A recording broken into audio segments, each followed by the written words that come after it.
Narito ang mga pinakamainit na balita ngayong tanghali. Persons of interest sa pagkawala ng beauty queen at nobyo nitong Israeli tukoy na ng Philippine National Police. Ibon Foundation sa 35 pesos na aumento sa sahod, mas kinatigan umano ang mga employer. Department of Health and Wellness, pinag-aaralang ipalit sa pangalan ng DOH. Sa MBC TV correspondents, 7.4 milyong pisong halaga ng marijuana winasak sa Kalinga. Sa MBC TV Sports, Klay Thompson posibleng maglaro sa Dallas Mavericks ayon sa mga reports.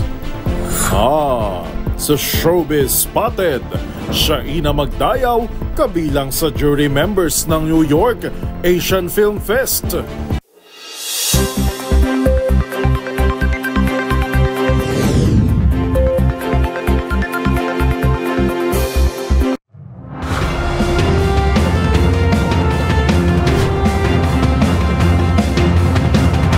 Bawat balita, makabuluhan.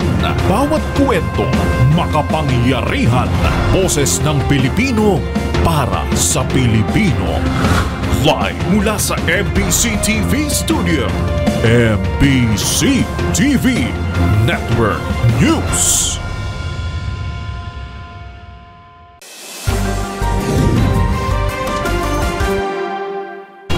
Pilipinas, una sa ating mga balita ngayong tanghali.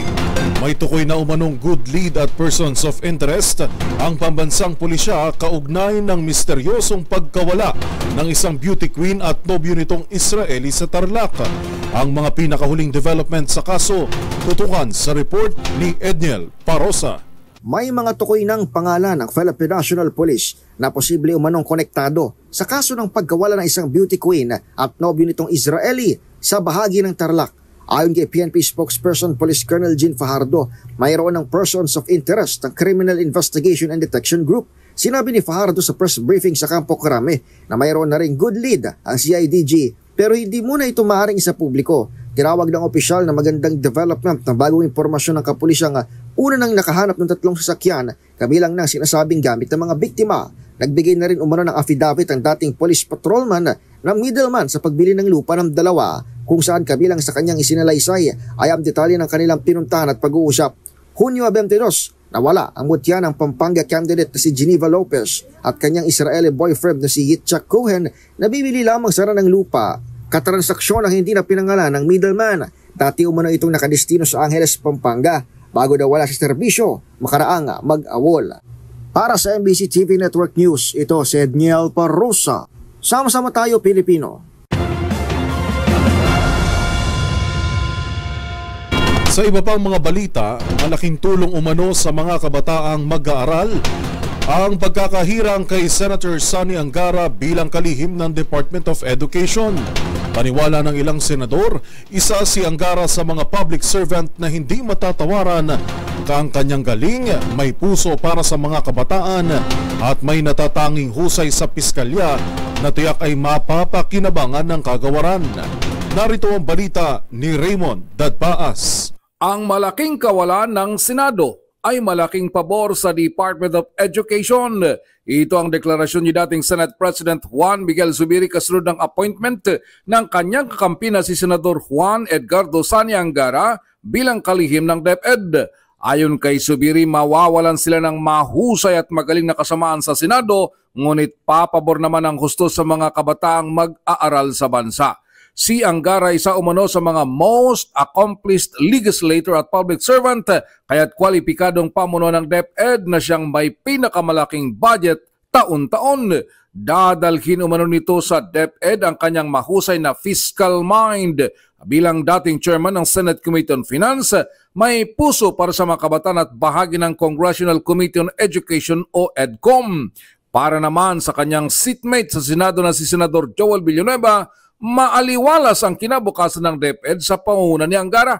Malungkot man ito para sa kanya dahil mawawala na siya ng kapartner sa lahat ng bagay kasama ang paglalaro ng basketball. Ay tutulungan naman niya ito sa mga polisiyang ipatutupad para maiangat ang kalidad ng edukasyon sa bansa. Dalangin ni Villanueva ang tagumpay ng kanyang kahati bilang Splash Brothers sa Senado sa larangan ng sports. Para naman kay Senador Risa Hontiveros, mabuti at pumili si Pangulong Bongbong Marcos ng kwalipikadong Education Secretary. Sabi ni Hontiveros, kakarapin niya ang garang matinding hamon hindi lang sa krisis sa edukasyon, kundi kailangan din niyang mas palakasin at patatagin pa ang sistema ng edukasyon sa bansa at huwag kaligtan na ipagmalasakit ang ating mga guro at mga mag-aaral. Para sa MBC TV Network News, ito si Raymond Dadpaas, sama-sama tayo Pilipino.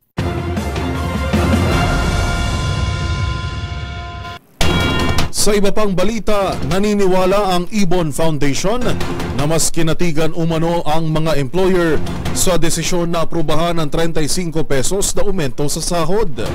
Hit nito, wala umanong ipinakitang datos ang mga employers sa mga naging pagdinig para masabing hindi nila kakayanin ang nooy mungkahi pa lamang na taas sahod.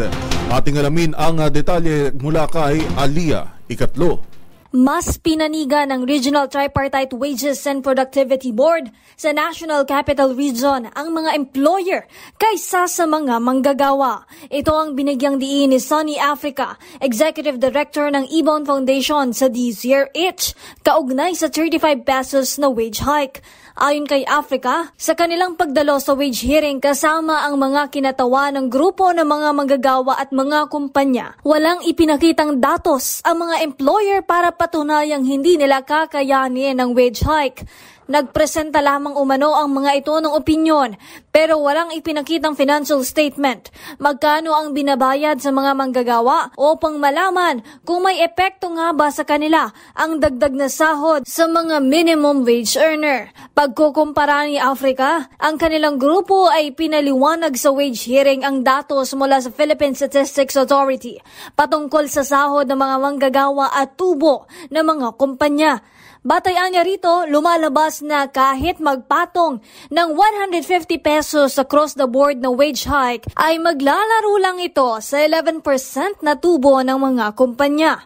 Binanggit din ni Africa na ang sahod ng mga manggagawa ngayon mula sa 16 na rehiyon sa bansa ay mas maliit kumpara noong 1989. Pagka may batayan, sinasabi nila na makapinsala yan doon sa kanilang negosyo, tataas ang presyo ng bilihin, magkakatanggalan.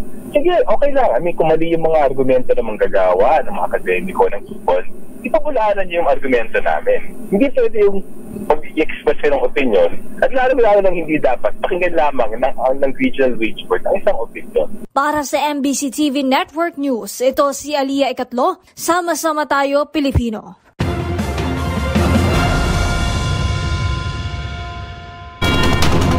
Hinamo naman ni House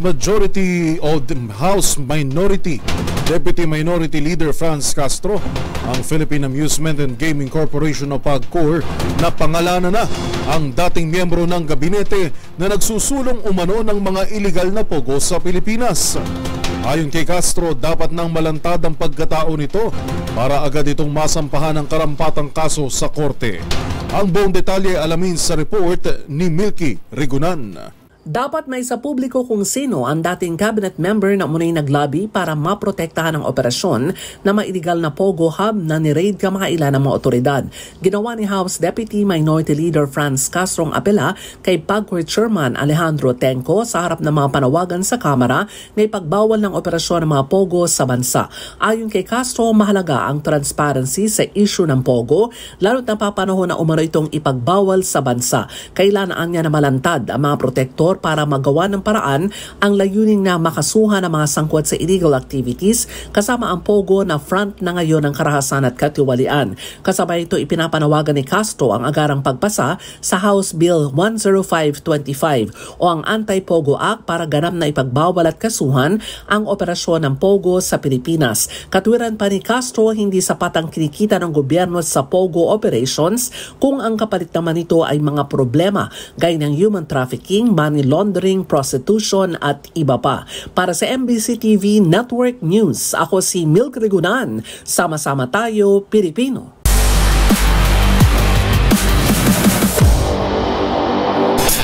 Sa mundo naman ng basketball, posibleng lumipat ang Golden State Warrior na si Klay Thompson para maglaro sa Dallas Mavericks. Kung mangyari ito, makakasama ni Thompson ang all-star guards na sina Kyrie Irving at Luka Doncic. Ang buong detalye sa balitang sports na yan, ihatid sa atin ni Matchpoint Mili Borja. Mukhang tuluyan ng isasarado ng 4-time NBA champion na si Klay Thompson ang kanyang chapter sa Golden State Warriors. Dahil kamakailan lang, napabalita ang pag-commit ng NBA star ng sign and trade deal sa Dallas Mavericks. Matatanda ang kasama si Stephen Curry, nakuha ng 34-year-old shooting guard ang 4 nitong NBA titles sa 13 seasons. At sa nakaraan niyang season ng NBA, tumanggi na si Thompson sa isang contract extension. Ayon sa ilang report, posible itong pumirma sa 3-year $50 contract sa Mavericks para makasama ang all-star guards na sina Kyrie Irving at Luka Doncic. At bilang bahagi ng 3-team trade, kinumpirma rin ng Dallas ang pag-trade nito kay Josh Green papuntang Charlotte Hornets. Sa nasabing deal, makakatanggap umano ang Warriors ng financial trade exception mula sa Dallas at 2 second-round picks mula sa Hornets. Si Thompson, isang 5-time All-Star at 2-time All-NBA pick, ay ang 11th overall pick sa 2011 draft sa Washington State at hindi pa nakapaglaro sa ibang NBA team. Mayroon itong average 19.6 points, 3.5 rebounds, and 2.3 assists per game sa Golden State. At last season, nakapagtala ito ng 7.6 points per game. Para sa MBC TV Network News, ito si Mili Borja, sama-sama tayo, Pilipino.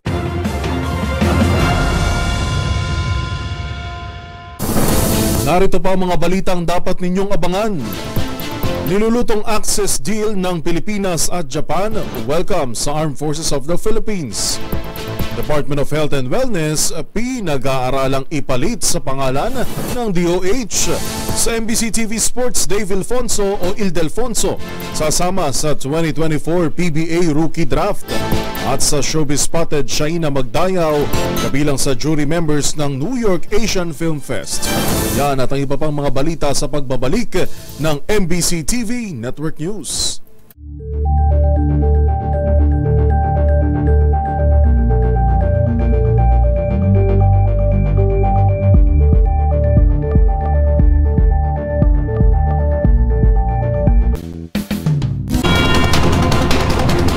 Sa pagpapatuloy ng ating mga balita, isa umanong pagpapakita ng United Front ng international community ang nilulutong reciprocal access deal sa pagitan ng Pilipinas at Japan. Paniwala ng Armed Forces of the Philippines, ang kasunduang ito ay mensahe ng pagtindig ng mga bansa sa mga mahahalagang isyong pangrehiyon tulad lang ng tumitinding girian sa West Philippine Sea. Ang buong detalye iatid sa atin ni Edniel Parosa. Winelcome ng Sinatahang Lakas ng Pilipinas ang namurong paglagda sa Reciprocal Access Agreement o RAA nito kasama ang Japan. Ayon kay Philippine Navy spokesperson for the West Philippine Sea, Rear Admiral Roy Vincent Trinidad, nagpapakita ito ng United Front o pagkakaisa ng mga bansa kontra sa pagbulabog ng iilan sa rules-based international order. Sa press briefing sa Campo Aguinaldo, sinabi ni Trinidad na makasaysayan ng RAA hindi lamang para sa Pilipinas at Japan, kundi sa international community na nauunawaan na umano na kailangan ng tumindig lalo sa issue sa South China Sea. Sa susunod na linggo, kasado ang ikalawang Philippines-Japan Foreign and Defense Ministerial Meeting kung saan inasahang mapipirmahan ng RAA. Tumutukoy ito sa kasunduang magbibigay ng pahintulot sa AFP at Japan Self-Defense Force na magkaroon ng mga pagsasanay at operasyong pangmilitar gaya ng Visiting Forces Agreement o VFA na mayroon ng Pilipinas kasama ang Amerika at Australia. Bukod sa Japan, niluluto rin ng Pilipinas ang VFA sa bansang Pransya. Para sa MBC TV Network News, ito si Edniel Parosa. Sama-sama tayo, Pilipino.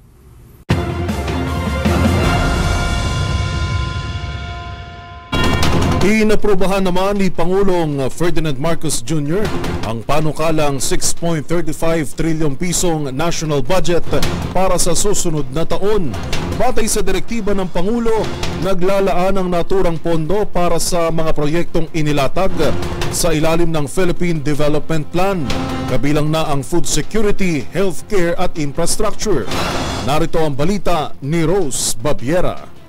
Aprobado na ni Pangulong Bongbong Marcos ang panukalang Fiscal Year 2025 National Expenditure Program o NEP na magtataguyod ng mga proyekto sa ilalim ng Philippine Development Plan 2023 to 2028 na isinusulong ng Administrasyong Marcos. Ayon sa direktiba ng Pangulo, prioridad ng gobyerno ang food security, social protection, healthcare, housing, disaster resilience, infrastructure, digital connectivity at energization. Ayon sa ipinresentang proposed national budget ni Department of Budget and Management Secretary Amena Pangandaman sa Malacanang, higit sa 6.3 trillion pesos ang nakalaang budget para sa taong 2025.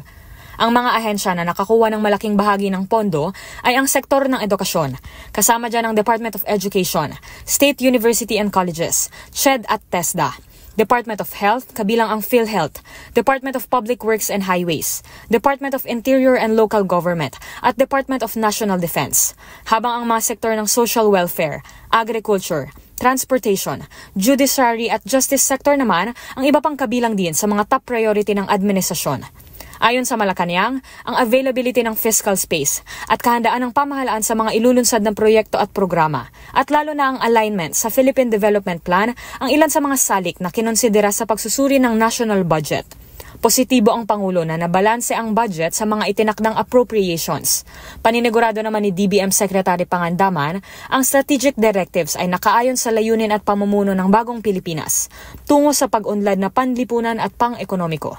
Para sa MBC TV Network News, ito si Rose Babiera. Sama-sama tayo, Pilipino.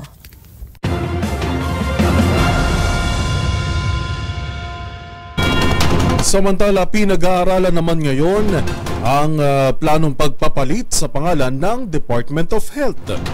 Inilutang ni Health Secretary Ted Herbosa ang ideyang pagpapalit sa pangalan ng DOH bilang Department of Health and Wellness.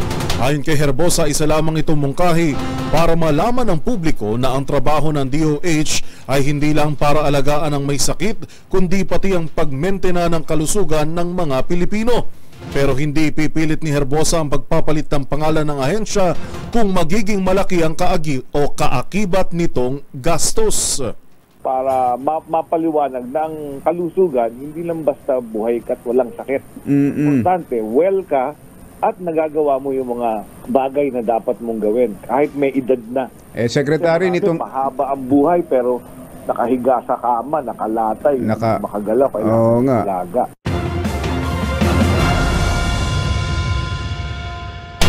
Samantala, posible namang gawing mandatory ang national ID para sa mga Pilipinong nangangailangan ng tulong pinansyal ng gobyerno. Isa ito sa natalakay sa ikinasaang joint meeting ng Economic Development Group at Interagency Committee on Inflation and Market Outlook. Sa inilabas na pahayag ng Department of Finance, ikinukonsidera sa nasabing pagpupulong ang pagiging mas epektibo ng paggamit ng national ID sa pamamahagi ng subsidiya mula sa pamahalaan.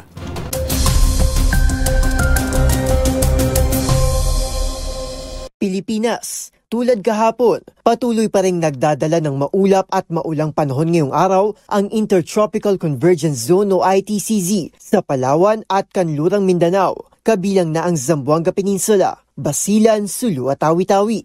Habang easterlies pa rin ang umiiral sa eastern section ng Kapuluan, kaya naman inaasahan pa rin na magiging mainit ngayong tanghali. Gayunman may dala rin itong tsansa ng isolated thunderstorms. Samantala, dito sa Metro Manila at sa nalalabing bahagi ng ating bansa, mataas pa rin ang tsansa ng isolated rain showers sa hapon at sa gabi. Kaya naman umantabay lang palagi sa thunderstorm advisories na inilalabas ng Pag-asa sa kanilang social media accounts. Batay naman sa pinakuling pagtaya ng Weather Bureau, wala pa ring low pressure area na nagbabadyang mabuo at pumasok sa loob ng ating Philippine Area of Responsibility o PAR. Kaya naman masusulit pa rin ang overall fair weather conditions sa malaking bahagi ng ating bansa.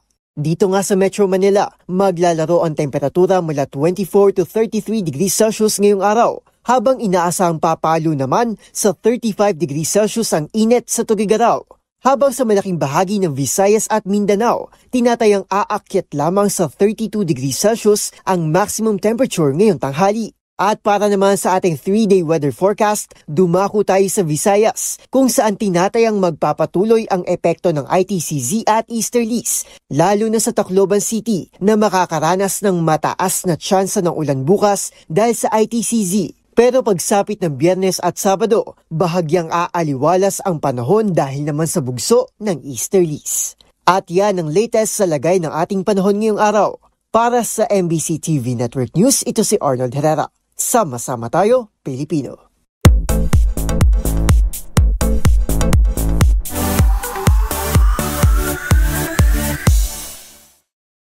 Isa namang pamilyar na pangalan ang muling aarangkada sa international entertainment scene.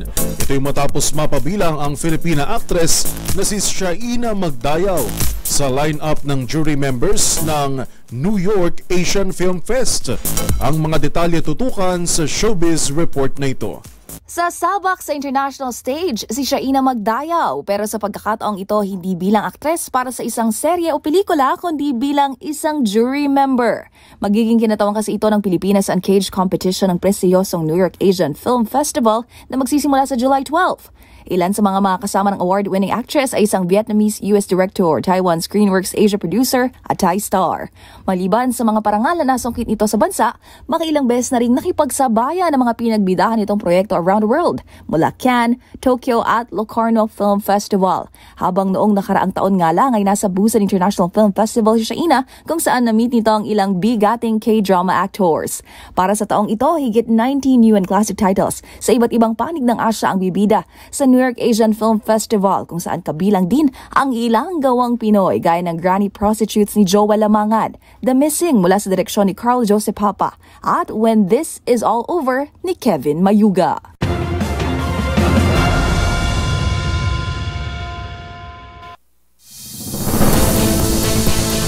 Narito pa mga balitang dapat ninyong abangan. Sa MBC TV correspondent, 7.4 milyong pisong halaga ng marijuana winasak dyan ho sa Kalinga. Sa experts' opinion, pagiging magkamukha ng magkasintahan, may siyentipikong paliwanag. Kung ano yan, abangan. Sa MBC TV Sports, Dave Ildefonso sasama sa 2024 PBA Rookie Draft. At sa Showbiz Spotted Gene ng BTS, magsisilbing torchbearer ng South Korea sa 2024 Paris Olympics. Lahat ng yan sa pagbabalik ng MBC TV Network News.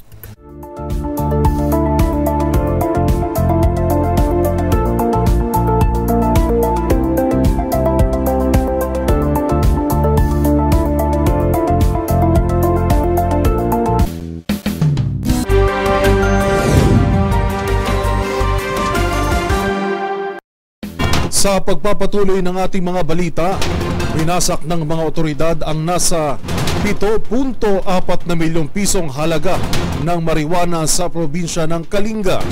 Yan at ang iba pang mga rumarapidong balita mula sa probinsya, hatid ng iba't ibang istasyon sa ilalim ng MBC Media Group.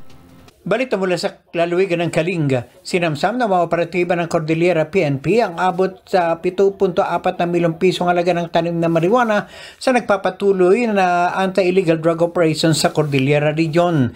Sa ikinasang ilang seri na marijuana eradication operations ng iba't ibang PNP unit, nadiskubre ang 3 marijuana plantation sites na may land area na 2,400 square meters. Nagresulta ito sa pagkakatuklas ng 22,000 piraso ng fully grown marijuana plants na may standard drug price na 4.4 na bilyong piso sa barangay Butbut proper at 15,000 piraso ng fully grown marijuana plants na nagkakalaga naman ng 3 milyon sa barangay Lukong, Tinglayan, Kalinga. Bagaman walang natiklong marijuana cultivators, lahat ng mga nadiskubring kontrabando ay sinunog ng mga operating troops sa mismong lugar ng operasyon. Para sa MBC TV Network News, ito si Romy Gonzalez. Sama-sama tayo, Pilipino. Magkasunod na nagpatiwakal ang magkapatid na dalawang mga lalaki sa isang barangay sa bayan ng Calatrava, Negros Occidental.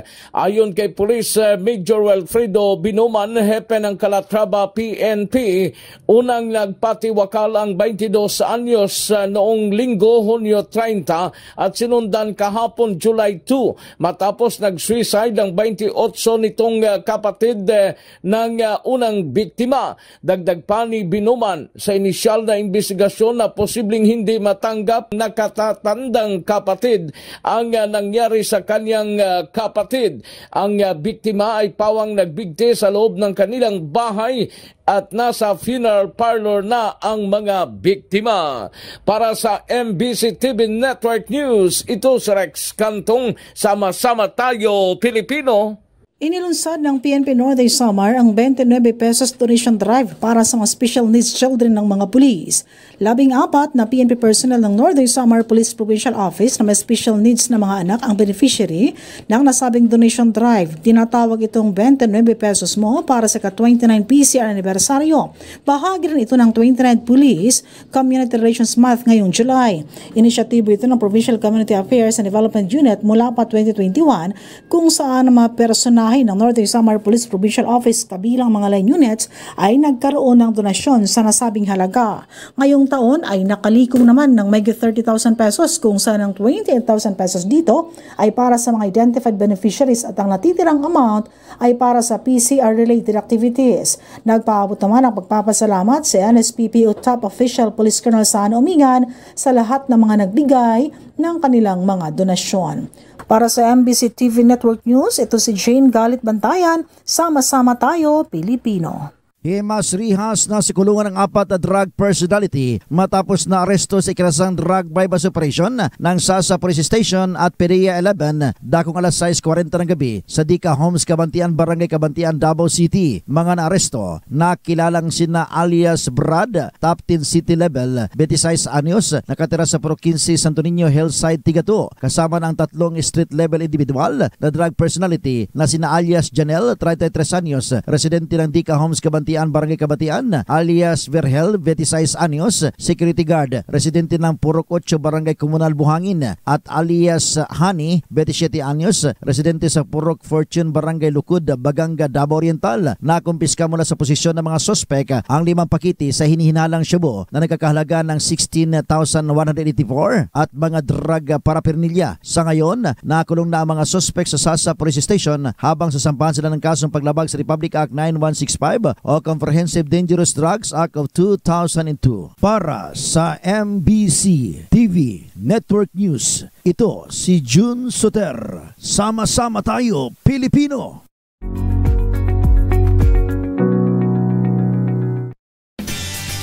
Dito palagay ko'y maraming makakarelate. Minsan ba ay napagkamalan na kayong magkapatid ng iyong nobya o nobyo? Ikaw ba, napapansin mo rin ito kapag tinitingnan ang inyong litrato? Huwag kang kabahan dahil hindi ito nakakagulat. Ayon sa mga eksperto, sa katunayan, natural daw ito sa magkasintahan. Ano nga ba ang paliwanag ng siyensya rito? Ating alamin sa Experts Opinion Report na ito. Pagiging magkamukha ng magkasintahan, may siyentipikong paliwanag ayon sa pag-aaral. Hindi na bago sa mga magkasintahan ang mapagkamalang magkapatid o magkamag-anak. Sa bawat picture na inyong pinapost online, paniguradong mayroong nakakapansin na pawang nagiging magkamukha na kayo ng iyong partner. Ngunit alam nyo ba na ang pangyaring ito pala ay hindi na bago sa siyensya? Naging paksa na rin ito ng mga pananaliksik noon pang dekada 80. Ayon sa isang pag-aaral, mas litaw ang pagkakamukha ng mga magkasintahang matagal nang nagsasama. Madalas ito ay para sa mga mag-asawa at may long-term relationships. Sa mas siyentipikong pagtalakay naman, nakukuha raw ng magkasintahan ang mga gawi, ekspresyon at paraan ng pananalita ng isa't isa at nahuhubog nito ang mga facial feature na kanilang nade-develop. Halimbawa na lang sa madalas na pagtawa ng magnobyo at nobya, sabay nabubuo ang mga wrinkles nila sa muka na siyang bumubuo ng kanilang overall image. Sa iba pang pagsusuri, mayroon din daw kasing tendency na ang isang individual ay naaakit sa tao na nakikitaan niya ng parehong feature na meron siya. Kaya sa huli, nagugustuhan niya yung pawang kamukha niya rin. Gayunpaman, hindi lamang pisikal na katangian nagkakapareho ang magkasintahan. Kalaunan, nagiging magkahawig na rin ang kanilang mga paniniwala, paninindigan at maging pananaw sa buhay.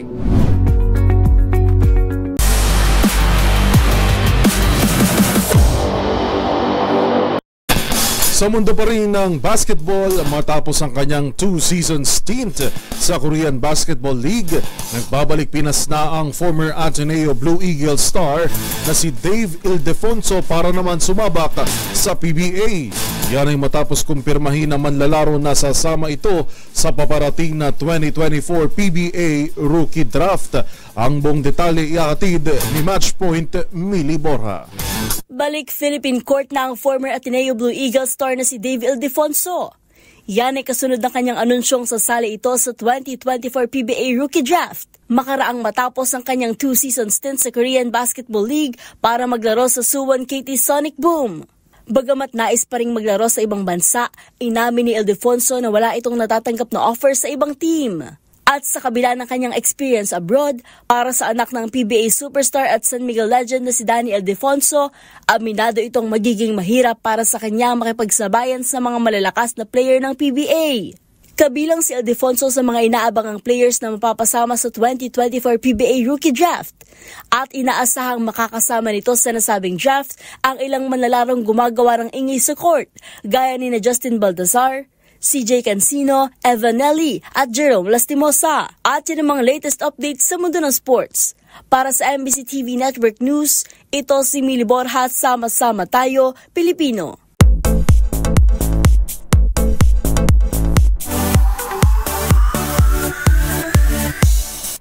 Armies, make some noise! Tila isang historical achievement na naman ang nakamit ng K-pop group na BTS. Matapos ang isa na naman sa mga miyembro nitong si Jin ay napili bilang torchbearer ng South Korea para sa 2024 Paris Olympics. Narito ang showbiz report ng ating showbiz angel. Matapos ma-discharge sa Army last June, magsisilbi namang torchbearer ng South Korea ang oldest member ng K-pop supergroup BTS na si Jin sa 2024 Paris Olympics na gaganapin ngayong buwan. Batay sa reports, mensahe ng pagkakaisa at kapayapaan ang naisiparating sa lahat ng torch relay na ito. Ang 31-year-old superstar kasama ang iba pang torchbearers ay inaasahang lilibot sa ilang historic sites ng host country. Ang ceremonial torch relay ay nangyayari bago ang bawat set ng laro na unang isinagawa taong 1936 sa Berlin Summer Olympics. Si Kim Seokjin ang unang miyembro ng BTS na nakompleto sa kanyang 18 buwang mandatory military service. At isang araw nga matapos makalabas sa Army ay pinangunahan ito ang kanilang 11th debut anniversary sa Seoul na dinaluhan ng libo-libong fans o armies across the globe. Para sa DZRH TV, ito bang ng showbiz angel Angelica Cosme, sama-sama tayo, Pilipino.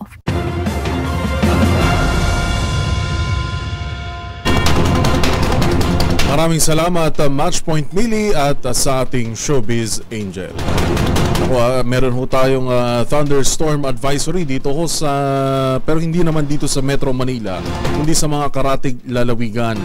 Yan ay sa Bulacan, Pampanga, Quezon at Nueva Ecija, kung saan inaasahan po natin ang moderate to heavy rain showers hanggang sa susunod na 3 oras. Kaya ingat-ingat ho sa ating mga kababayan na luluwas, aalis o saan man ho inyong lakad, magdoble ingat po.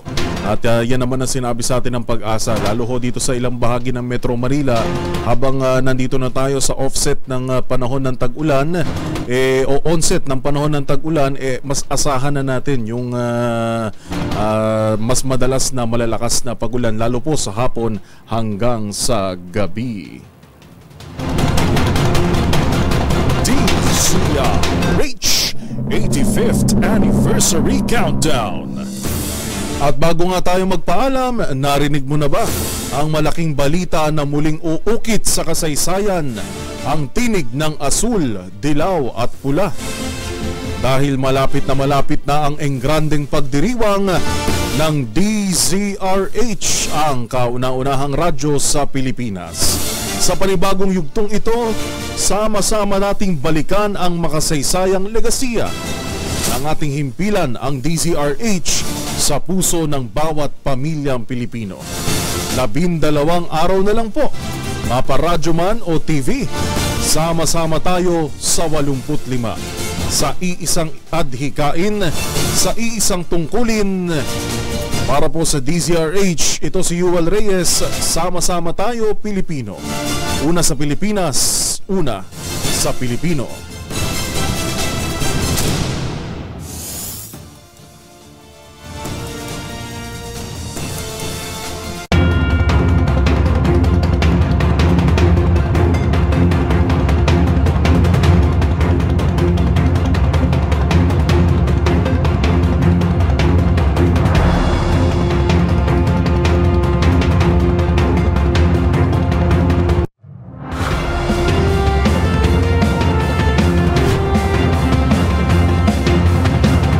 Bawat balita, makabuluhan. Bawat kwento, makapangyarihan.